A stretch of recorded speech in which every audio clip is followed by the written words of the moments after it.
900 plus companies, 7.89 lakh per annum average CTC, 100% placements.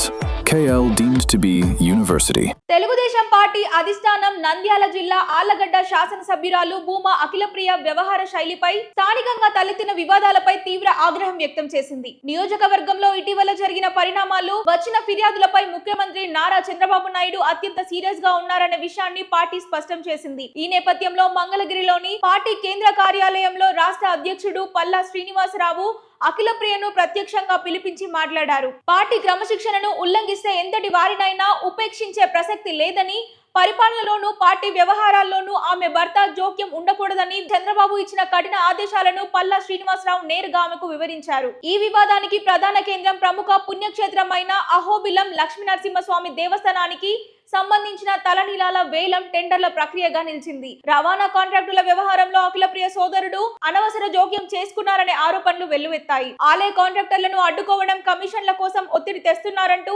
YCP నేతలు బహిరంగంగా ఆరోపణలు చేశారు. ఆ తర్వాత ఇరు వర్గాల మధ్య సవాళ్లు ప్రతి సవాళ్లతో ఆళ్లగడ్డలో రాజకీయ ఉద్రిక్తత వాతావరణం నెలకొనడంపై సీఎం చంద్రబాబు తీవ్ర అసంతృప్తి చెందారు. దీనికి తోడు నియోజకవర్గ పరిపాలనలో అఖిలప్రియ భర్త భార్గవ్ రామ్ షాడో ఎమ్మెల్యేలా వ్యవహరిస్తూ అధికారులపై ఒత్తిడి తెస్తున్నారని సొంత పార్టీ నేతల నుంచే అమరావతికి ఫిర్యాదులు వెళ్లాయి. పవిత్రమైన పుణ్యక్షేత్రాల వేలంపాటల్లో వివాదాలకు తావివ్వడం, రౌడీయిజం ధోరణులకు తావిచేలా కుటుంబ సభ్యుల ప్రమేయం ఉండడం పార్టీ ప్రతిష్టను దెబ్బతీస్తుందని అధిష్టానం భావించింది.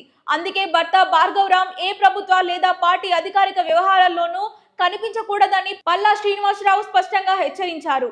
ఈ హెచ్చరికలతో ఎమ్మెల్యే అఖిలప్రియ కొంత రక్షణ ధోరణిలోకి వెళ్లాల్సి వచ్చింది. పార్టీ కట్టడికి లోబడి పనిచేస్తానని, వివాదాలకు దూరంగా ఉంటానని ఆమె అధిష్టానానికి హామీ ఇచ్చారు.